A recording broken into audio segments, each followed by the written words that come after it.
আজকের গুরুত্বপূর্ণ আঞ্চলিক সংবাদে সবাইকে জানাই স্বাগতম। আজ 27 সেপ্টেম্বর শুক্রবার। আজকের সন্ধ্যার বিশেষ বিশেষ খবর হলো করিমগঞ্জে খাদ্য সুরক্ষা আইনে 57,000 নতুন হিতাধিকারী নির্বাচন করতে সচেতনতা সভা।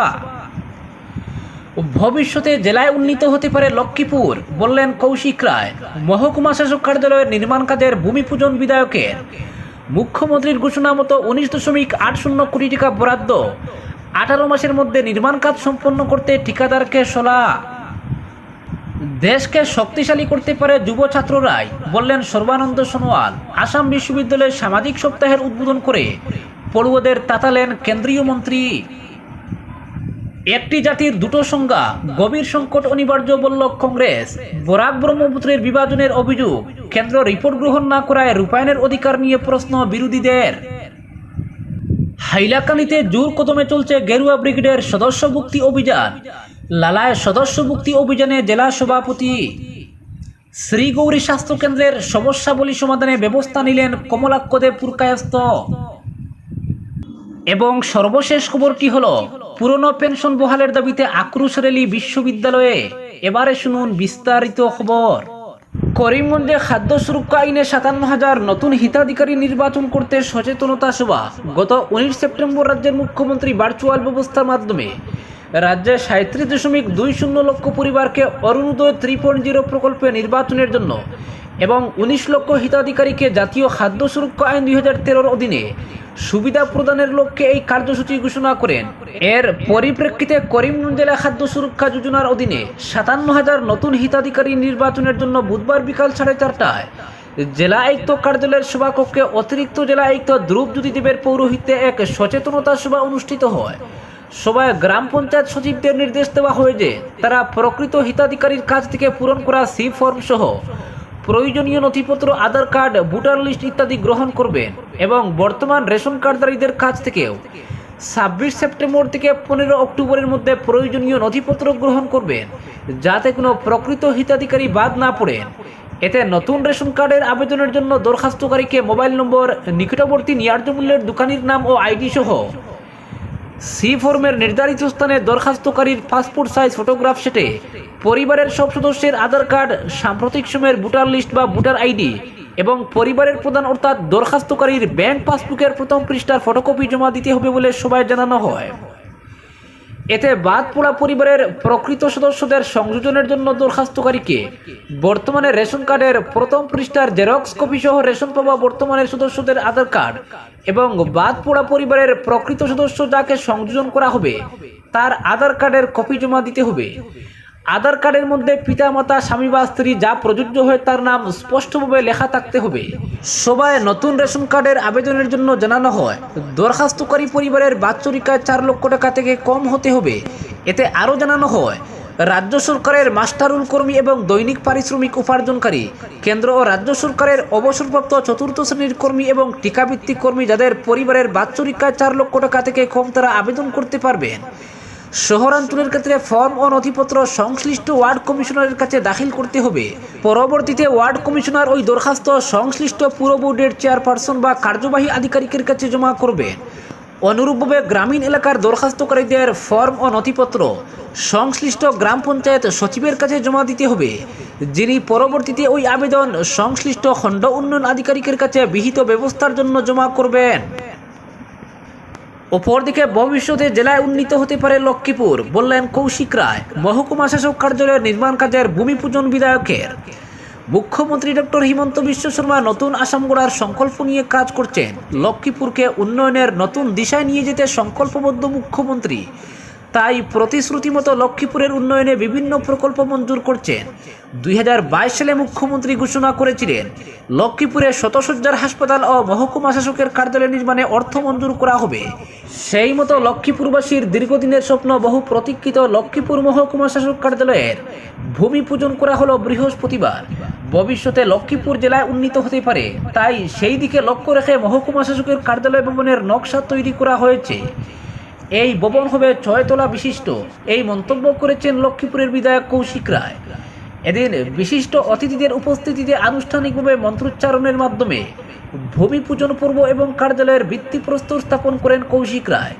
এরপর এ উপলক্ষে আয়োজিত সভায় বক্তব্য রাখতে গিয়ে বিধায়ক কৌশিক রায় বলেন, 1992 সালে লক্ষ্মীপুর মহকুমায় উন্নীত হলেও সুদীর্ঘ 30 বছরের বেশি সময়েও মহকুমা শাসকের কার্যালয়ে ভবন নির্মাণ হয়নি।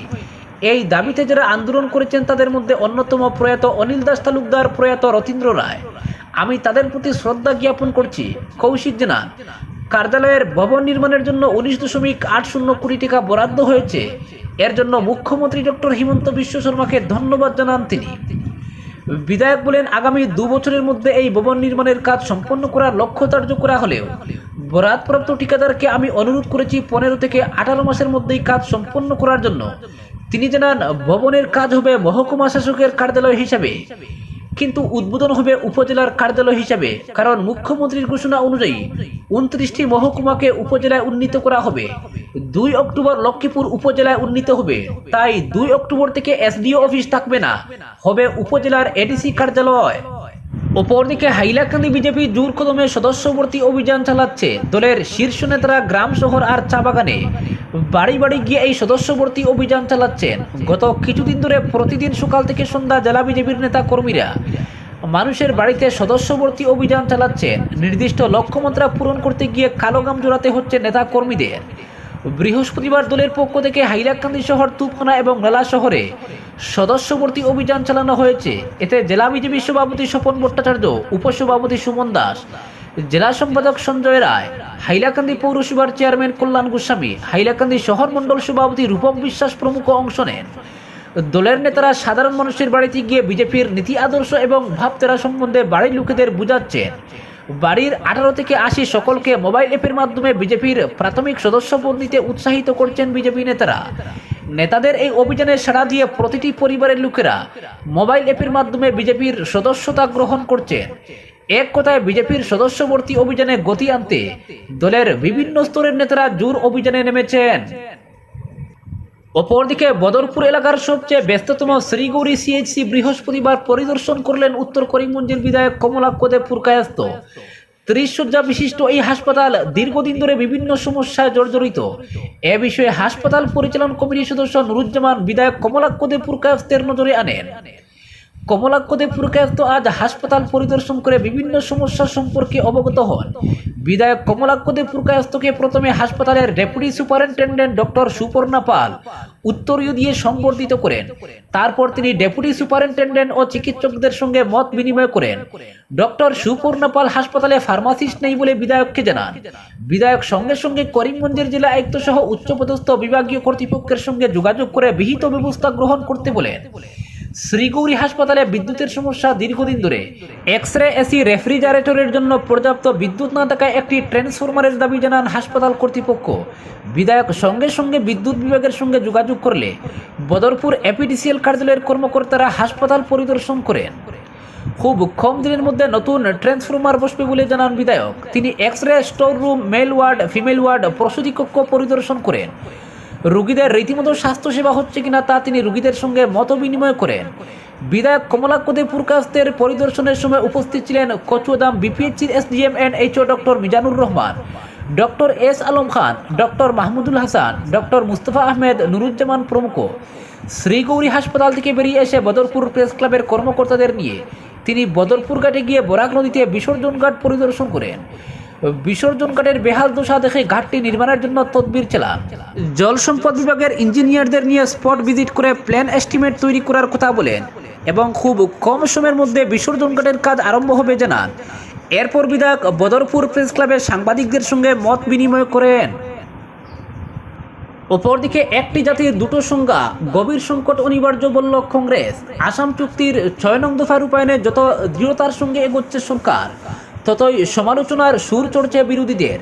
বিপ্লব কুমার কমিটির রিপোর্ট গ্রহণ করেনি কেন্দ্র। সদস্য সচিবের দায়িত্বে থাকা সত্যেন্দ্র গর্গ স্বাক্ষর করেননি রিপোর্টে। তাহলে সরকার কি করে সেই রিপোর্ট কার্যকর করতে যাচ্ছে? ফের প্রশ্ন তুলেছে বিরোধী ঐক্যমঞ্চ। অসমিয়ার দুটো সংজ্ঞা নিয়ে তাদের পাল্টা তীর। একটি জাতির কি করে দুটো সংজ্ঞা হতে পারে? বরাক উপত্যকাকে বাইরে রাখায় বরাক ব্রহ্মপুত্র বিভাজনের অভিযোগও তোলা হয়েছে। বুধবার বিকেলে আশুর সঙ্গে বৈঠকের পর মুখ্যমন্ত্রী হিমন্ত বিশ্ব শর্মা ঘোষণা করেছেন 6 নং দফা কমিটির রিপোর্ট রাজ্য সরকার গ্রহণ করেছে। সেই অনুযায়ী 52টি সুপারিশ কার্যকরী করার পথে এগোচ্ছে সরকার। বিরোধী ঐক্যমঞ্চের নেতারা মুখ্যমন্ত্রীর মন্তব্যের কঠোর সমালোচনা করেছেন। বিপ্লব কুমার শর্মা কমিটির রিপোর্টের সাংবিধানিক আইনি বৈধতার প্রশ্ন তুলেছেন লুরিনজ্যোতি গগৈ, কারণ কেন্দ্র সেই রিপোর্ট গ্রহণ করেনি। লুরিন বলেন, আসাম চুক্তি রূপায়ণের নোডাল মন্ত্রক হচ্ছে কেন্দ্রীয় স্বরাষ্ট্র মন্ত্রক। বিপ্লব কুমার শর্মা কমিটির রিপোর্ট দাখিলের পর 4 বছর 8 মাস 15 দিন ফেলে রাখা হয়েছে। কেন্দ্র সেই রিপোর্ট গ্রহণ করেনি।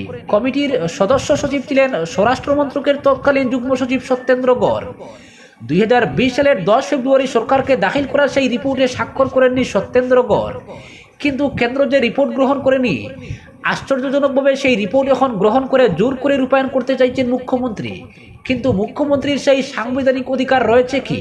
কেন্দ্র যতদিন রিপোর্ট গ্রহণ করবে না ততদিন সেটা আইনগত ও সাংবিধানিক বৈধতা পাবে না দাবি করে আসাম জাতীয় পরিষদ সভাপতির প্রশ্ন।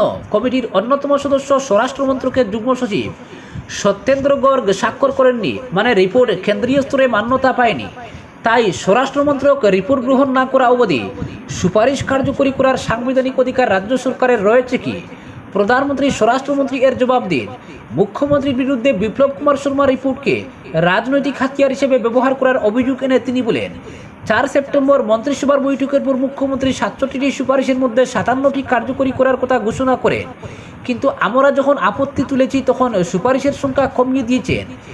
আশুর সঙ্গে বৈঠকের পর বলছেন 52টি সুপারিশ কার্যকরী করা হবে। ফলে মুখ্যমন্ত্রীর আন্তরিকতা নেই।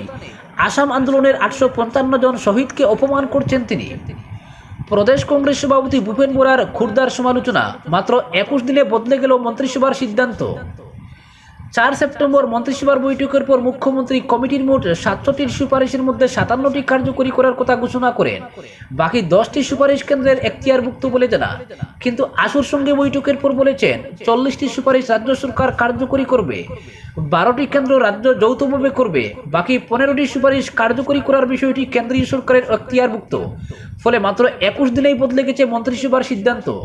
আসলে রিপোর্ট নিয়ে সরকারের দায়বদ্ধতা নেই, না হলে আন্তরিকতার অভাব রয়েছে, সেটা প্রমাণিত হয়েছে। প্রদেশ কংগ্রেস সভাপতির দাবি, মুখ্যমন্ত্রী অসমীয়ার দুটো সংজ্ঞার কথা বলেছেন। একটি জাতির দুটো সংজ্ঞা হতে পারে কি? জাতির ভবিষ্যৎকে গভীর সংকটের মুখে ঠেলে দিতে চাইছেন তিনি। একটি জাতির সংজ্ঞা যদি মুখ্যমন্ত্রীর মতে নির্ধারিত হয় তাহলে সংকট অনিবার্য। বিশ্বের কোথায় এই নিদর্শন রয়েছে কি একটি জাতির দুটো সংজ্ঞা?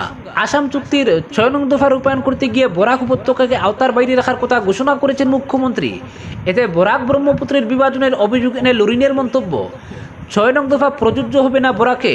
6ষ্ঠ তফসিলভুক্ত এলাকা বিটিআর, কার্বি আংলং এবং ডিমা হাসাও জেলাও বাইরে থাকবে। কিন্তু রিপোর্টে ডিমাসা, কার্বি আংলং এর বহু সংগঠনের নাম রয়েছে যারা নানা ধরনের পরামর্শ দিয়েছেন। তবুও হিন্দু মুসলমানের বিভাজন করার মতোই মুখ্যমন্ত্রী এখন বরাক ব্রহ্মপুত্রের বিভাজন করছেন। আজকের বিশেষ সংবাদ এখানেই সমাপ্ত।